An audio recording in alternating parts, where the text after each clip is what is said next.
TV में हूं बिनास त्यागी और हम लेकर आए हैं एक और एपिसोड युद्ध का, जहां बात होगी उस युद्ध की जो पिछले 4 सालों से चलता ही जा रहा है। ट्रंप बार बार कहते थे कि बस सत्ता में आने दीजिए, एक दिन में युद्ध रुकवा दूंगा, लेकिन वो युद्ध रुका तो नहीं। ट्रंप की फजीहत खूब हो रही है और युद्ध में आग लगा दी है उन्होंने सीज फायर करवाने के बजाय। ऐसा लग रहा है कि ट्रंप फ्लॉप हो गए हैं। रूस यूक्रेन की जंग रुकवाने की बजाय उसमें आग डालने का काम कर चुके हैं। ट्रंप ने इस वक्त अपनी फजीहत करा ली है। ट्रंप बौखलाहट में है। व्हाइट हाउस से बयान आता है 1-2 नहीं 7-7 युद्ध रुकवाने का दम भर रहे हैं और एक बार भी नहीं, 40-40 50-50 बार क्रेडिट लेने की होड़ चली हुई है। मिसाइल गोला बारूद कुछ नहीं रोक रहा है, लेकिन ट्रंप को कोई क्रेडिट भी नहीं दे रहा है सिवाय मुनीर के छोड़ के, जो कह रहे हैं भाई नोबेल दिलवा दीजिए। एक वक्त था जब ग्रेट अमेरिकन प्रेसिडेंट की तरफ से कोई बयान आता था, व्हाइट हाउस की तरफ से कोई विज्ञप्ति आती थी तो दुनिया उससे बहुत गंभीरता से लेती थी और उसे सुनती थी। वो पूरी दुनिया की पॉलिसी को चेंज करने का दम रखती थी। लेकिन जब से ट्रंप इस कुर्सी पे आए हैं, ये पूरी की पूरी इमेज ही डाइल्यूट हो रही है, पद डाइल्यूट हो रहा है। तो ट्रंप क्या एक इगोइस्टिक प्रेसिडेंट बनते जा रहे हैं बनस्पत यूएस के प्रेसिडेंट बनने के? ट्रंप से ये जो बुली एटीट्यूड है उससे हिंदुस्तान को क्या कुछ दिक्कत, क्या कुछ खतरा हो सकता है? और क्या वाकई में ट्रंप में इतनी कुव्वत है भी कि वो युद्ध रुकवा सके? क्योंकि अब पुतिन हो, ज़ेलेंस्की हो, सभी लोग मोदी की तरफ टकटकी लगाए देख रहे हैं कि भाई 4 साल से युद्ध चल रहा है। मोदी ने जब युद्ध छेड़ा तो 4 दिन में खत्म कर दिया, तो अब इस युद्ध को क्या सिर्फ मोदी ही रुकवा सकते हैं? तमाम पहलुओं पर बातचीत होगी। हमारे साथ खास मेहमान है, जोरदार तालियों से सभी का स्वागत करें और शानदार ऑडियंस है जो अपने सवाल पूछेगी। Major general retired SBS Asthana साहब हमारे साथ हैं, आपका बहुत बहुत स्वागत है। हमारे साथ ब्रिगेडियर शरदिंदु हमारे साथ मौजूद हैं, defence expert. Professor Anshu Joshi हैं हमारे साथ, विदेश मामलों की जानकार, और प्रोफेसर दीप्ति तनेजा हैं, विदेश मामलों की जानकार।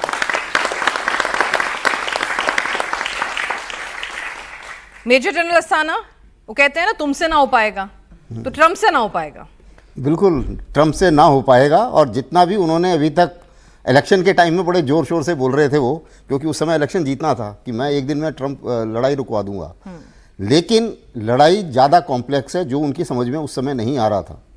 और जब वो प्रेसिडेंट बने तो उनके दिमाग में भगवान जाने कहाँ से आ गया कि उन्हें लगा कि भाई मैं सिर्फ अमेरिका का प्रेसिडेंट इलेक्ट नहीं हुआ हूँ, पूरे वर्ल्ड का हुआ हूँ और मैं एम्परर बन गया हूँ और अभी मैं जो कुछ भी बोलूँगा सारे मेरी बात मान जाएंगे, जो कि नहीं हुआ।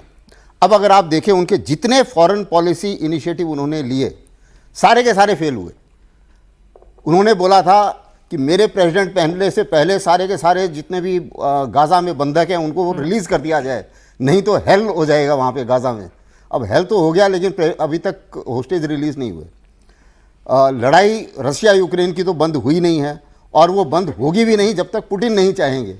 अगर इस समय लड़ाई में किसी भी जो देश का प्रधान होता है उसके लिए सबसे बड़ी चीज़ होती है कि अगर उसको ग्राउंड में जीत हासिल है, और जो कि इस समय रशिया के पास है, तो उससे बड़ी कोई बात नहीं होती और वो हमेशा स्ट्रांग होता है। और आपने देखा होगा जब पुतिन और ट्रंप मिलने गए थे अलास्का में, तो उस हालत में किस तरीके से ट्रंप घबराए हुए थे। कभी वो बोल रहे थे मीटिंग से पहले, कभी बोल रहे थे कि नहीं अगर मेरी मीटिंग ठीक नहीं हुई तो मैं 2 मिनट में बाहर आ जाऊंगा, कभी बोल रहे थे कि मैं सैंक्शन लगा दूंगा। ऐसे बुरी तरीके से बौखलाए हुए थे, घबराए हुए थे, क्योंकि पुतिन जीत की हालत में है, कॉन्फिडेंट है और उनका वो सामना कर नहीं पाए ठीक से। पुतिन ने उनको कुछ बोला भी नहीं, लेकिन अपनी कोई बात उन्होंने उनकी कोई बात नहीं मानी, नंबर 1। नंबर चीज़, अपनी सारी की सारी शर्तें उनसे मनवा के आए और उसके बाद में ट्रंप की कुछ समझ में नहीं आया और उन्होंने जो उसके बाद किया सो किया। और अब आप देखें तो रशिया यूक्रेन वॉर जो कि आपने सवाल पूछा था, वो इस समय एकदम कॉम्प्लेक्स स्टेट में है और ज़्यादा भड़क गई है। ज़ेलेंस्की मानने को तैयार नहीं है, क्योंकि ज़ेलेंस्की का कहना है कि भाई मैं 1 इंच ज़मीन नहीं दूंगा।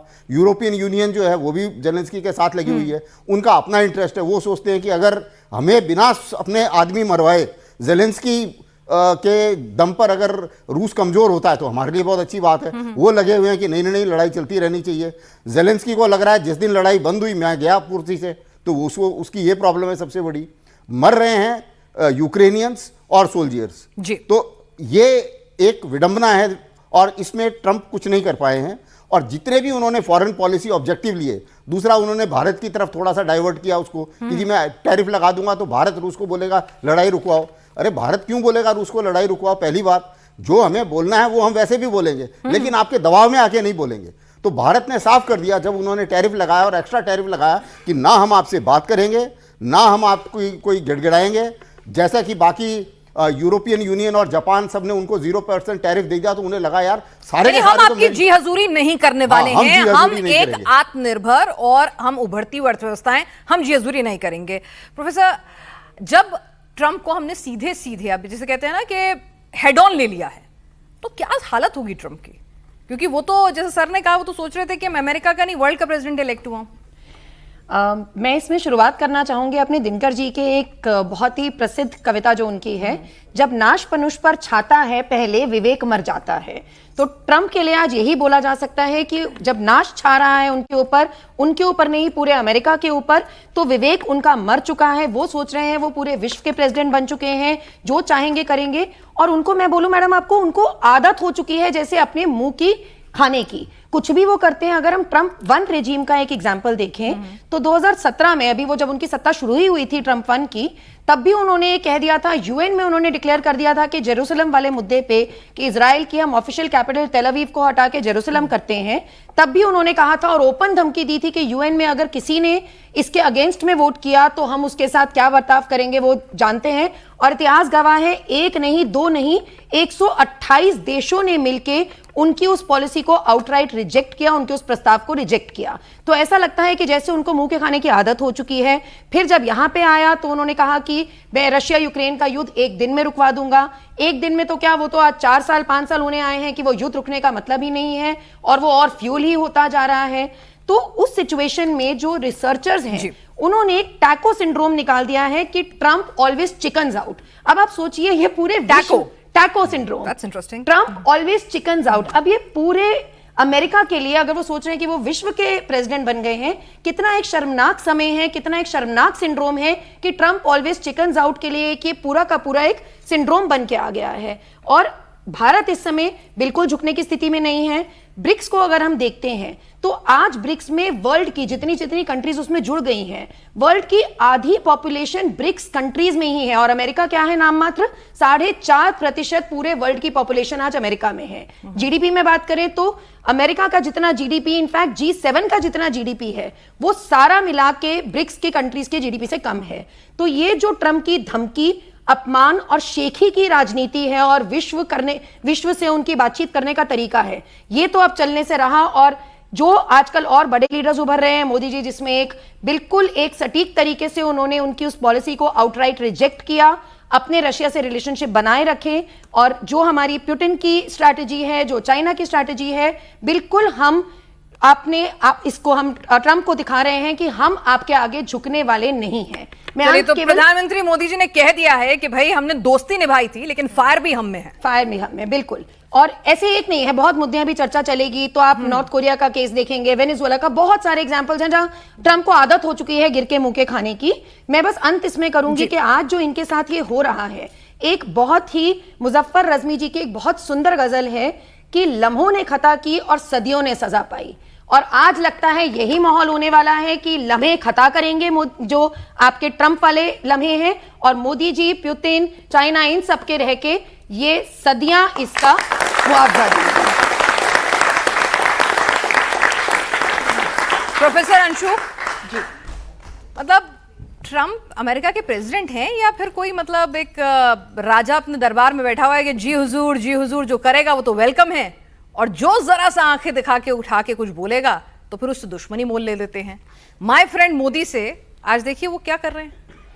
निश्चित तौर पर, और मैं अगले कुछ मिनट्स में अपने सभी दर्शकों को अभी जो जियोपॉलिटिकल पूरा डेवलपमेंट चल रहा है, तो मैं बहुत सारे फैक्ट्स आपके साथ कुछ साझा करूंगी और ये बताने का प्रयास करूंगी कि ट्रंप ऐसा क्यों कर रहे हैं और भारत, हमें क्यों घबराने की आवश्यकता नहीं है। तो हम देखें कि पहले ट्रंप ने राष्ट्रपति बनने के पहले ही घोषणा कर दी कि मैं जैसे ही राष्ट्रपति बनूंगा रशिया यूक्रेन युद्ध को और इजराइल हमास युद्ध को भी अंत की ओर ले जाऊंगा, लेकिन ऐसा हो नहीं पाया। फिर हम देखें कि नाटो में एक इंटरनल पॉलिटिक्स शुरू हो गई जिसमें एक लॉबी ट्रंप के साथ, एक लॉबी जेलेंस्की के साथ, और एक ऐसी भी लॉबी है जो पूर्वी यूरोप के वो देश हैं जो कभी यूएसएसआर का पार्ट हुआ करते थे। तो वो अब जो ट्रंप इन पर दबाव डाल रहे हैं अपने हथियार खरीदने के लिए, उसका विरोध कर रहे हैं। तो ट्रंप समझ रहे हैं कि उनके सामने कितनी सारी चुनौतियां हैं। इंटरनल फ्रंट पर उनके सामने इकोनॉमिक चैलेंजेस हैं। यदि हम पूरे ग्लोबल पॉलिटिक्स और वर्ल्ड ऑर्डर की दृष्टि से देखें तो अमेरिका एक डिक्लाइनिंग पावर है। आप देखिए, हम 6.4% के ग्रोथ रेट के साथ आगे बढ़ रहे हैं, तो अमेरिका का जो ग्रोथ रेट है वो इस वक्त 2.8% है। फिर आप देखिए कि इतने 3 वर्ष हो गए रशिया यूक्रेन युद्ध में, हमने पुतिन को देखा। हम जानते हैं अपरोक्ष रूप से जो ये युद्ध है वो Russia versus NATO led by United states of America है। पुतिन ने अभी तक घुटने नहीं टेके। अब अलास्का में भाई ये पूरी मीट आयोजित करवाई ट्रंप ने, मैं कहूंगी एक अच्छा बेस बना, क्योंकि कम से कम यहां से युद्ध को अंत की ओर ले जाने की एक बातचीत तो शुरू हुई। लेकिन हम ये भूल जाते हैं कि इसके पहले 3 राउंड्स की बातचीत इस्तांबुल में सीधे सीधे यूक्रेन और रशिया के ऑफिशियल्स के बीच में हुई, जिसका कोई हल नहीं निकाला जा सका। अब इस पे फैक्ट्स बताती हूं। ट्रंप चाह रहे युद्ध का अंत हो जाए उनकी शर्तों पर, और वो एक वॉर हीरो की तरह सामने आए, उनको एक विश्व विजेता, विश्व प्रणेता माना जाए, नोबेल पीस प्राइज मिल जाए। इसका आसिफ मुनीर को भी अपने यहाँ बुलाकर लंच डिनर्स करा रहे हैं। मुनीर उनके लिए अनुशंसा कर रहे हैं। यह स्थिति बनी हुई है। अब हम पुतिन की ओर चलते हैं। डोनबास के जो स्ट्रेटेजिक एरियाज रशिया ने जीत लिए हैं यूक्रेन में, वो पुतिन वापस नहीं करना चाहते, क्योंकि यहां से पूरा लैंड कॉरिडोर बनता है क्रीमिया तक। तो पुतिन का साफ कहना है कि युद्ध के नियमों के अनुसार भी उन्होंने जीत लिए ये हिस्से, यहां पर उनकी गवर्नेंस है, वो इसे वापस नहीं करेंगे। लेकिन जेलेंस्की का समर्थन करने वाले यूरोप के देश जानते हैं कि यदि ऐसा हो गया तो आधा यूक्रेन लगभग रशिया के पास चला जाएगा, और आगे फिर पुतिन, इस बात की क्या गारंटी है कि यूक्रेन से आगे नहीं बढ़ेंगे यूरोप की तरफ। तो ये फिर यहां पर यूरोप के देशों को और जेलेंस्की को खतरा है। अब तीनों की अपनी अपनी शर्तें हैं। इसमें मेनली जो टिफ आ रहा है वो ये जीते हुए जो क्षेत्र है इनको वापस करने या रखने को लेकर के आ रहा है। अलास्का में जब मीट हुई तो याद कीजिए ट्रंप ने बड़बोले नेता की तरह कितने सारे स्टेटमेंट्स दिए थे। पुतिन ने मेरी बात नहीं मानी तो भारत को भी खामियाजा भुगतना पड़ेगा, मैं और एडिशनल टैरिफ लगाऊंगा, उन्होंने ये स्टेटमेंट दिया था। ये भारत से मतलब भाई तुम्हारी आपस में बात चल रही है, हमें तुम बिल्कुल। हर चीज में ला रहे हो, देखिए as if हम बिग डैडी हैं मतलब। लेकिन देखिए पिनाज, इस अलास्का मीट के बाद पुतिन की बात को इको करते हुए नजर आया जब उन्होंने जेलेंस्की से बात की, ट्रंप ने। और दूसरी बात, पुतिन ने तुरंत हमारे माननीय प्रधानमंत्री को फोन किया, तो उससे यह कूटनीतिक संदेश ट्रंप को चला गया कि भारत के लिए रशिया जो हो सो हो, लेकिन रशिया के लिए भारत क्या, क्योंकि इसके बाद हमें ऑयल एंड गैस परचेज पे पुतिन ने 5% की छूट का ऐलान किया। और अब मैं ये अंतिम बिंदु रखना चाह रही हूं कि भारत को घबराने की जरूरत नहीं है।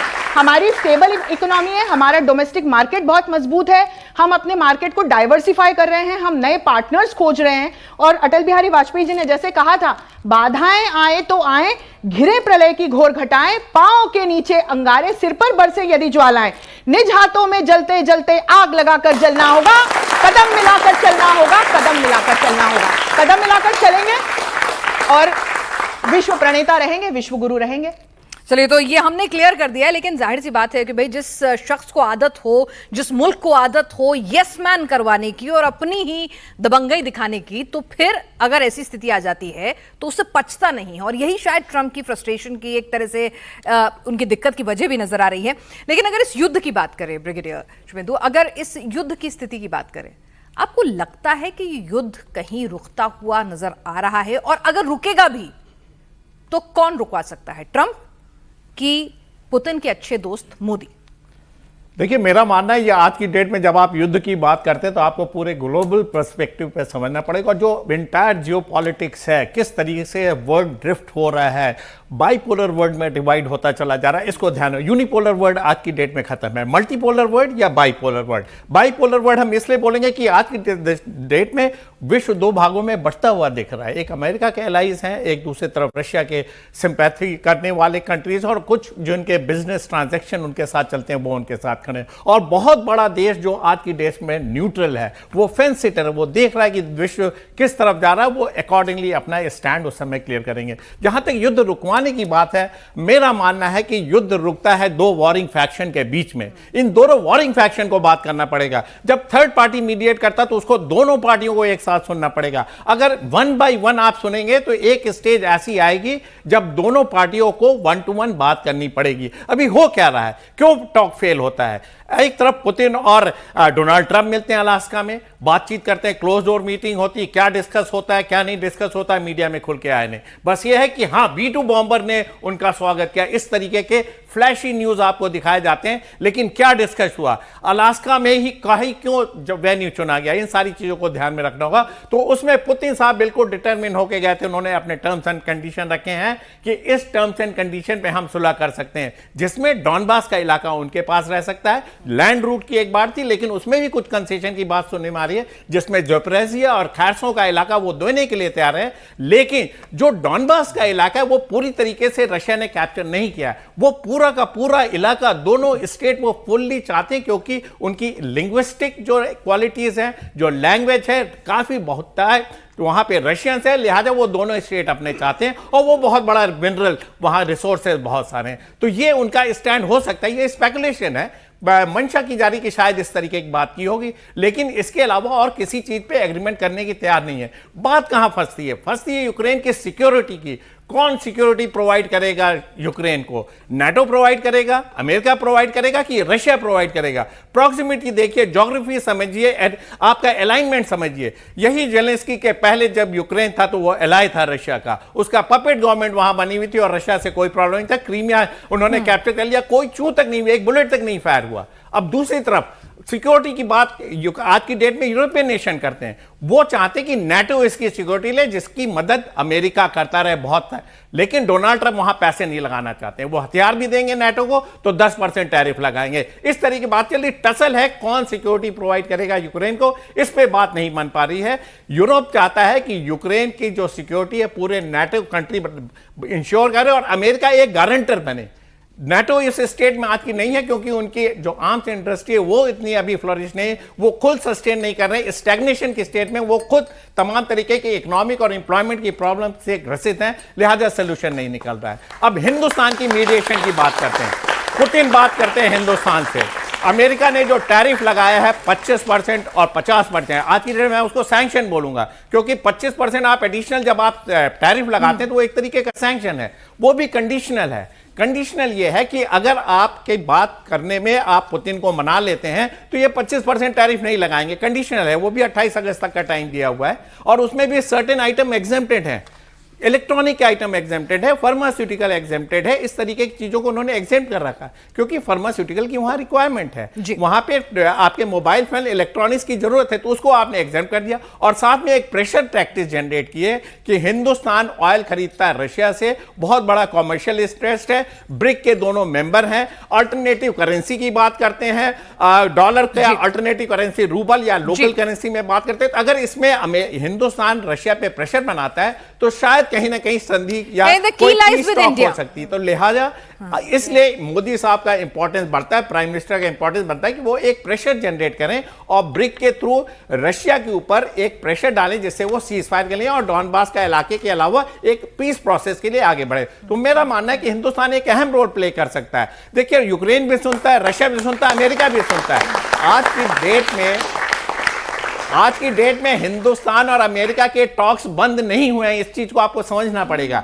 एक उसमें बाधा आई है, लेकिन आज की डेट में फॉरेन मिनिस्टर ने बोला कि हमारे टॉक्स बंद नहीं हुए, वी आर स्टिल नेगोशिएटिंग। तो नेगोशिएशन चल रहा है। और एक चीज और ध्यान रखिए, डोनाल्ड ट्रंप जब एक स्टेटमेंट देते हैं तो वो बताते हैं, वो गेजिंग करते हैं कंट्री का, कितना आप एक्सेप्ट करना है, कितना उनके बुलिंग स्टेटमेंट को आपने एब्जॉर्ब किया। हिंदुस्तान ने उसको रिफ्यूट कर दिया है, बोला कि हमें नहीं चाहिए। अब वो इसमें अमेंड करेंगे, ये जो 25% का एडिशनल ट्रैफिक वो भी जाएगा, और कोई ना कोई सोल्यूशन ट्राई करके देखते हैं कितना डरोगे, कितना बुली हो जाओगे, है ना। और हमने बता दिया कि डरेंगे तो नहीं।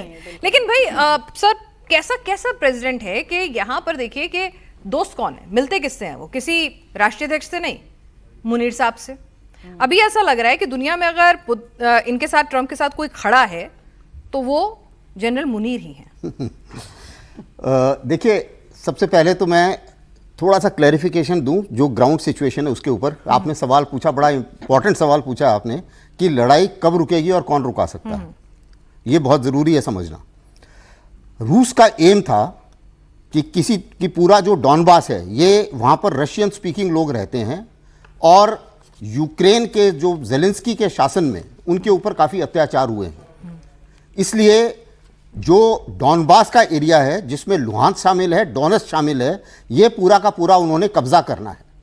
रूस की दूसरी रिक्वायरमेंट ये है कि यूक्रेन ने क्रीमिया का पानी बंद कर दिया था, इसलिए उसको एक कॉरिडोर बनानी है, यानी कि जमीनी पूरा एक गली बनानी है जिसमें डॉनबास पूरा शामिल हो, ज़ैपोरिजिया और खेरसोन शामिल हो, और वो जाके क्रिमिया से मिल जाए, जो उसने तकरीबन बना लिया है।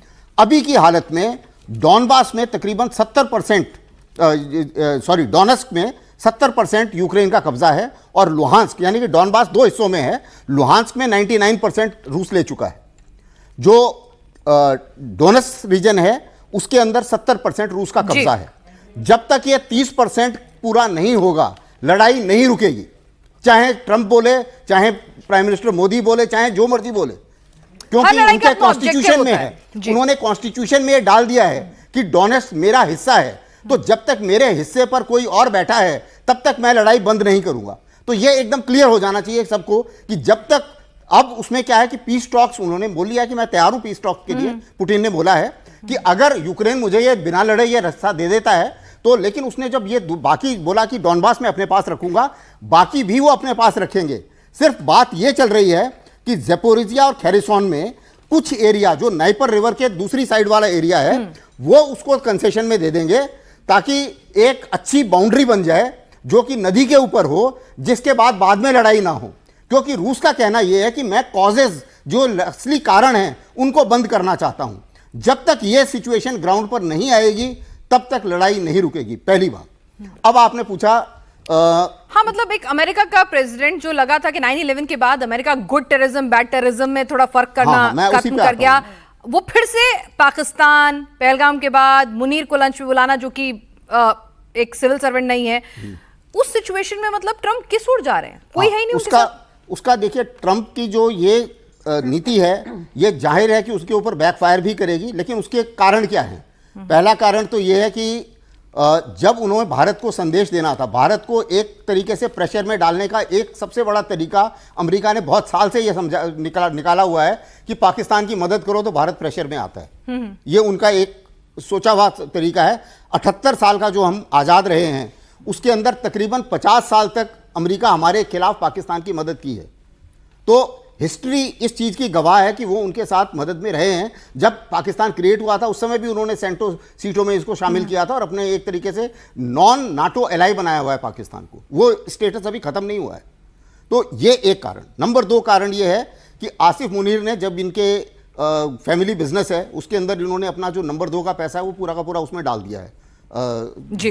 तो वो एक इनका उनको बहुत अच्छा लगा, क्योंकि उनको तो किसी ने घड़ी दे दी सोने की, उससे वो खुश हो गए। एक किसी ने जहाज़ दे दिया। साउथ अफ्रीका के प्रेसिडेंट को बोल रहे थे तो प्रेसिडेंट ने साफ बता दिया कि भैया देखो, मैं जहाज़ तो दे नहीं सकता, तो जाहिर है कि आप मेरी और आपकी तो बनेगी नहीं।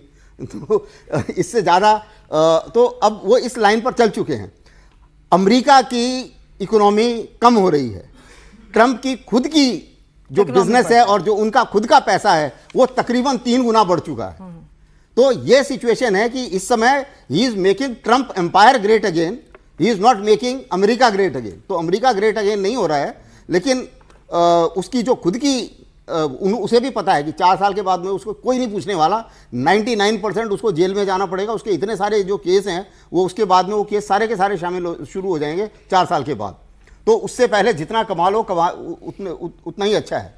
तो लग नहीं रहा कि हम अमेरिका के प्रेसिडेंट के बारे में बात कर रहे हैं। ऐसा लग रहा है हम किसी बिजनेसमैन के बारे में बात कर रहे हैं। बिल्कुल। जी प्रोफेसर, आप क्या कहना चाह रहे थे? जी, आपने क्योंकि मुनीर का जिक्र किया, इसमें मैंने बचपन में जब संस्कृत पढ़ती थी तो एक श्लोक पढ़ा था और मैं सोचती थी ऐसा श्लोक कहाँ ही काम आएगा, पर आज मुझे लगता है कि ट्रंप और मुनीर को देख के वो श्लोक बिल्कुल सटीक बैठता है। उष्ट्रस्य विवाहेषु गीतम गायन्ति गर्दभा, उष्ट्रस्य विवाहेषु गीतम गायन्ति गर्दभा, परस्परम प्रशंसन्ति अहो रूपम अहो ध्वनि। ऊंटों के विवाह में गधे गाना गाते हैं, आपस में प्रशंसा करते हैं, वाह ऊंट क्या तुमने रूप पाया है, और ऊंट कहते हैं गधे को, वाह भाई तूने क्या ध्वनि पाई है। तो ये है मुनीर और ट्रंप का आज की डेट में रिश्ता। और हमारे मोदी जी इसका सटीक जवाब देते हैं कि मुस्कुरा कर जवाब नहीं दिया जाता है।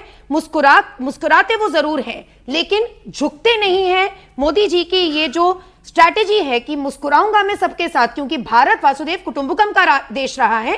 मुस्कुराएंगे वो सबके साथ, लेकिन झुकेंगे वो कतई नहीं, किसी के साथ नहीं, और उसी से हम जवाब देते हैं। और दोगलापन तो अमेरिका का यही दिख जाता है कि रशिया के साथ उनकी अपनी डीलिंग्स देखिए, चाइना की रशिया के साथ डीलिंग्स देखिए, ट्रेड उनका 2022 से 25 तक देखें तो बढ़ता ही चला जा रहा है, कहीं से कम होने का वो नहीं है। लेकिन चाइना के साथ वो नहीं करेंगे, क्योंकि चाइना दिखा चुका है, जैसे कि आपने कहा पिनाज जी, कि वो गेज करते हैं, सर ने कहा गेज करते हैं। तो जब वो गेज करते हैं तो वो देखते हैं कि मेरे से सामने वाला कितना बड़ा बुली है। बिल्कुल, अगर हम गली मोहल्ले के शब्द में बात करें तो गुंडागर्दी का जवाब और बड़ी गुंडागर्दी से ही होता है, और यही चाइना उनको दिखाता है। चाइना के साथ वो करते हैं, चाइना जवाब देता है, वो अल्टरनेटिव मार्केट ढूंढता है, रेसिप्रोकल टैरिफ लगाता है, तो अमेरिका बैकडाउन हो जाता है।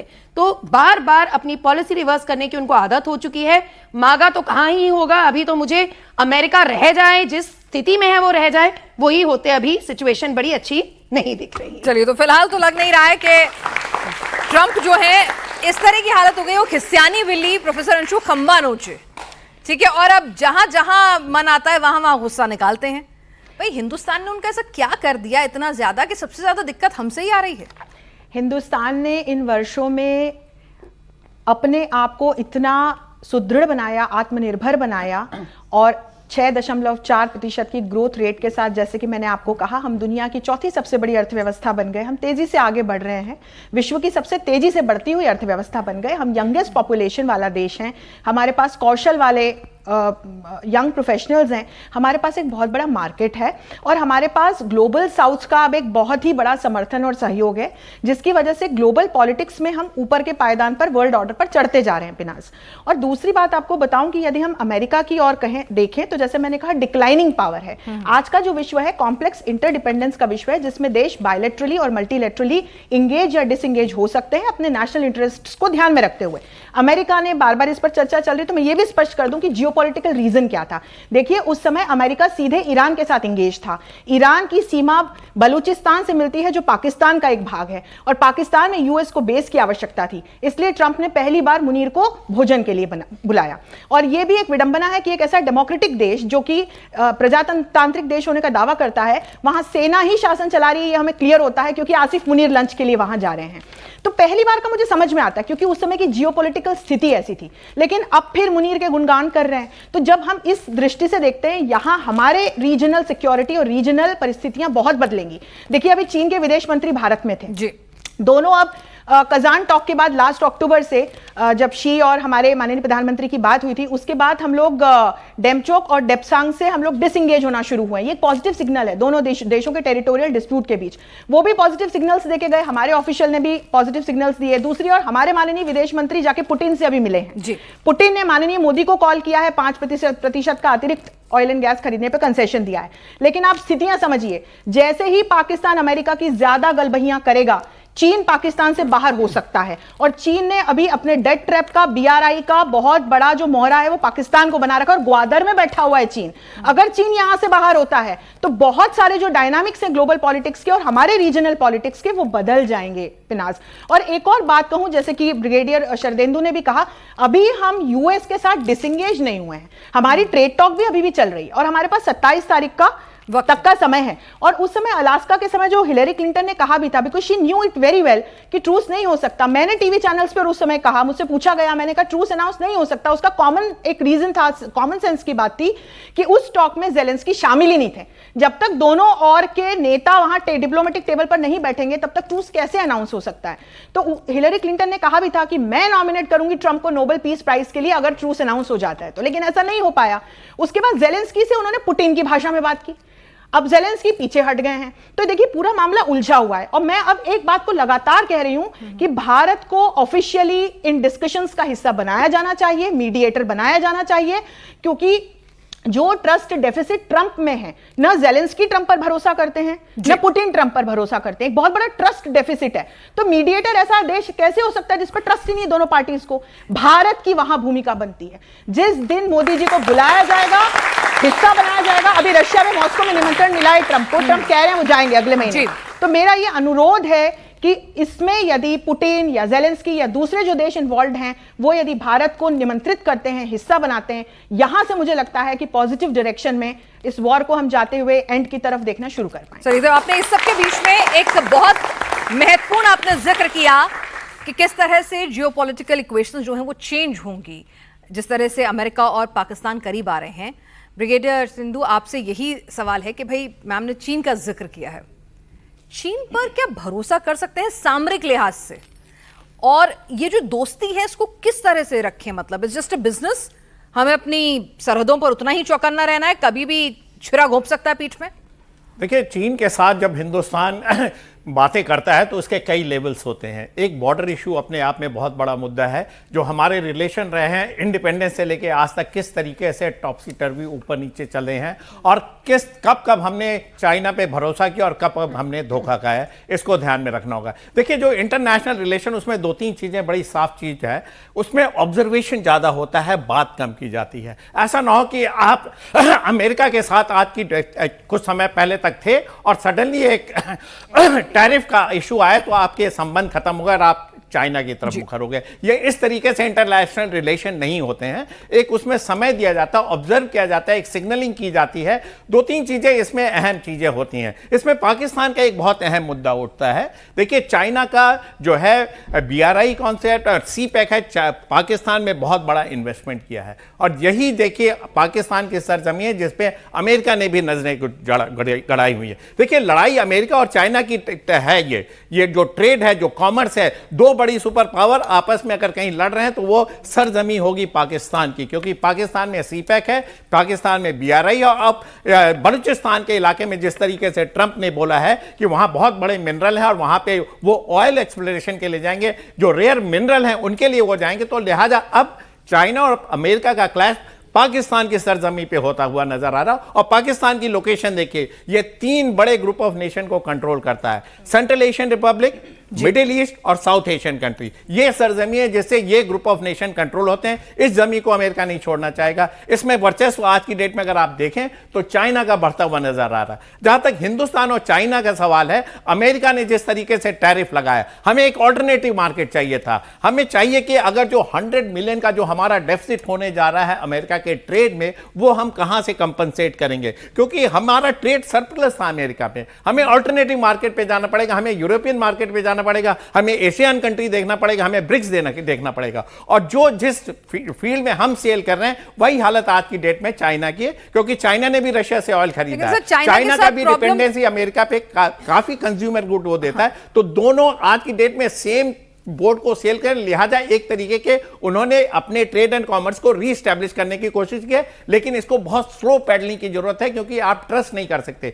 चाइना एक मैन्युफैक्चरिंग हब है, वो आपको प्रोडक्ट चीजें देगा, आपसे वो रॉ मटेरियल लेता है, आपसे आप लो कॉस्ट टूल्स लेता है, लेकिन वो मैन्युफैक्चर करके वापस आपको बेचता। तो इस आपको साइकिल को आपको समझना पड़ेगा। लेकिन सर, प्रॉब्लम ये है कि चाइना हमसे यहां पर आके कहता है कि हाँ, हमारे दरवाजे खुले हैं आपके सामान के लिए, आइए व्यापार कीजिए।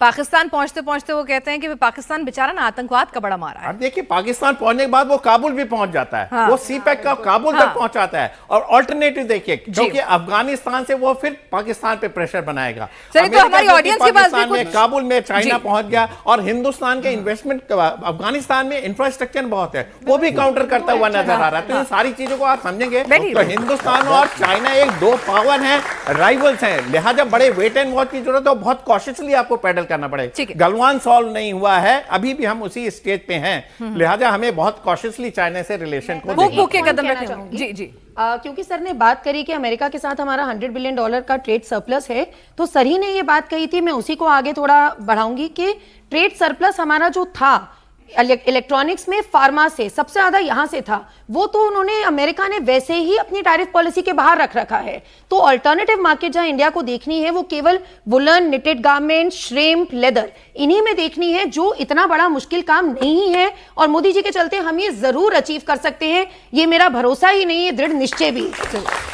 बैठ के पूछ सकते हैं, बोलिए। मैं एक बिंदु जोड़ना चाह रही थी, क्योंकि जब हम पाकिस्तान को सेंटर में रख करके बात करते हैं तो आसिफ मुनीर खुद कह चुके कि भारत एक चमचमाती हुई मर्सिडीज गाड़ी है और हम एक डंपर ट्रक हैं। तो ट्रंप किस पर भरोसा कर रहे हैं ये आगे आगे देखिए होता है क्या। ये ट्रम्प को तय करना है कि उन्हें मर्सिडीज में बैठना है कि कूड़े के डब्बे। बिल्कुल। चलिए जी। अब आपने आसिफ मुनीर का जिक्र कर ही दिया और इतनी लाइनें आपने भी सुना दी, तो 2 लाइनें मैं भी सुनाना अच्छा, चाहूंगा। ओके। बिल्कुल सुनाइए। आसिफ मुनीर के दिमाग से, जब से उसने अमेरिका में जाकर खाना खाया ना, तो ज़्यादा जम कर रहा है। आसिफ मुनीर के दिमाग से भारत से लड़ाई का फितूर उतारेगा। आसिफ मुनीर के दिमाग से भारत से लड़ाई का फितूर उतारेगा। ये आज का भारत है, इस्लामाबाद में जाकर तिरंगा गाड़ेगा। ठीक है भाई, और कोई सवाल Very आपका? good. जी जी जी जी, हाँ सॉरी, ये लीजिए, उनको पास ऑन कर दीजिए प्लीज।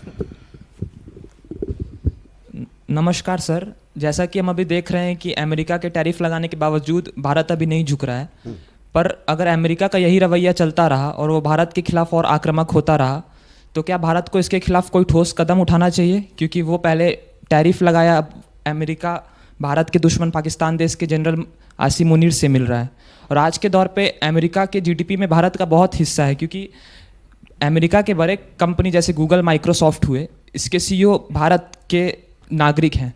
तो क्या भारत को अमेरिका से अब संबंध तोड़ देना चाहिए या फिर और कुछ कदम उठाना चाहिए? देखिए, जहाँ तक भारत को अमेरिका से संबंध तोड़ने की जरूरत नहीं पड़ेगी। ट्रंप 3 साल से ज़्यादा तो नहीं रहेंगे ना, तो 3 साल के अंदर सिचुएशन अपने आप बदलेगी, पहली बात। दूसरी चीज, उन्हें भी पता है कि कहाँ पर चोट पहुँचानी है भारत को और कहाँ पर नहीं पहुँचानी है। तो जैसे अभी मेरे को पैनलिस्ट ने बताया आपको कि फार्माक्यूटिकल्स और जो इलेक्ट्रॉनिक्स हैं उसके ऊपर उन्होंने नहीं लगाया, उनको बाहर रखा इसीलिए क्योंकि उससे इमीडिएटली अमेरिका को उनके ऊपर महंगाई बहुत ज़्यादा बढ़ जाती। तो ये पहली बात है। दूसरी चीज़ क्या है कि हालांकि अभी थोड़ा सा ग्लोबल रिलेशन में टर्बुलेंस है, थोड़ा सा गड़बड़ पैदा हो रखी है, लेकिन इसको मैं थोड़ा सा सामरिक तरीके से समझा देता हूँ आपको। देखिए, ट्रंप को सबसे बड़ा डर है कि अमेरिका का फाइनेंशियल वर्चस्व खत्म हो जाएगा, डॉलर खत्म हो जाएगा, क्योंकि ब्रिक्स कंट्रीज जो हैं वो ऊपर के आगे रहे। तो उसने पहले भी अनाउंस किया था कि अगर ये ब्रिक्स कंट्रीज आपस में ट्रेड करते हैं और डॉलर इस्तेमाल नहीं करते हैं तो मैं इनके पीछे पड़ूंगा। अब वो इनके पीछे पड़ गया है। अब उसमें उसको ये भी पता है कि भारत, ब्राजील और चीन सबको एक साथ में नहीं हैंडल कर सकता, तो उसने पहले टारगेट किया है भारत को और ब्राजील को, और चीन को अभी छोड़ दिया है, ताकि अगर ये दोनों जमीन पे आ जाते हैं तो उसके बाद में मैं चीन के पीछे जाऊंगा। ऐसा उसका प्लान था। लेकिन ना ब्राजील जमीन पर आ रहा है ना भारत जमीन पर आ रहा है, और दोनों ने स्ट्रांग एक स्टांस ले लिया है जो भारत मजबूती से जवाब दे रहा है। इसमें कोई घबराने की जरूरत नहीं है, ठीक है, क्योंकि अब ये एक टेम्परेरी फेज है। स्ट्रेटेजिक कारण क्या है? बड़ी चीज ये है कि उसको भी डर लगता है चीन से कि चीन नंबर 1 ना बन जाए, और ये डर हमेशा रहेगा।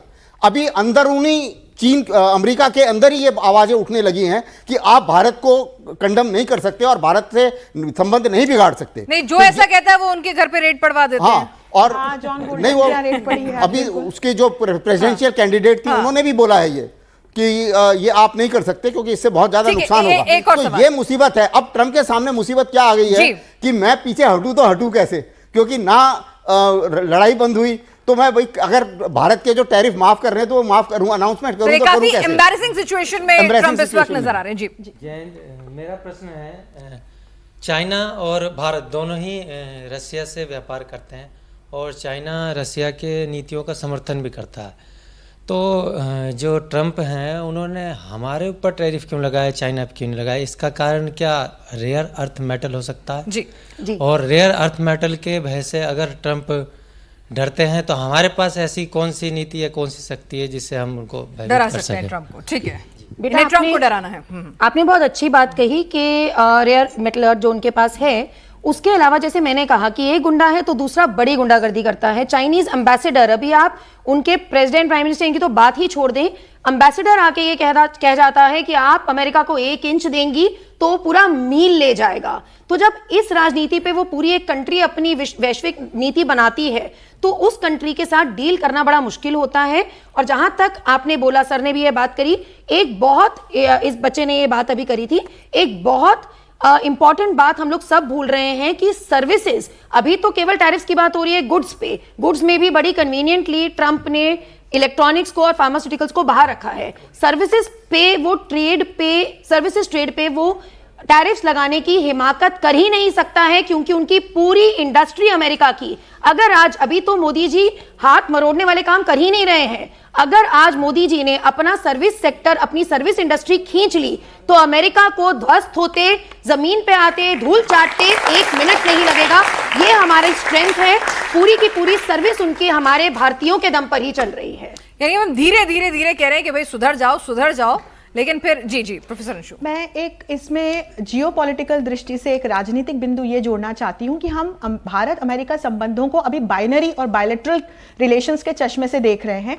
हम ये क्यों भूल जाते हैं कि हिंद प्रशांत क्षेत्र में और हिंद महासागर क्षेत्र में अमेरिका का सबसे बड़ा सहयोगी देश भारत है। चीन को वहां कंटेन करने के लिए, उसकी इंपीरियलिस्टिक पॉलिसीज को रोकने के लिए अमेरिका ने आज तक भारत पर विश्वास किया है। क्वाड जो है, क्वाड्रिलेटरल सिक्योरिटी डायलॉग, उसमें भारत एक सबसे बड़ा सहयोगी देश है अमेरिका का। ट्रंप यदि भारत से रिश्ते बिगाड़ते हैं, आपने बेटा एक सवाल पूछा था कि क्या हमें रिश्ते खत्म कर लेने चाहिए।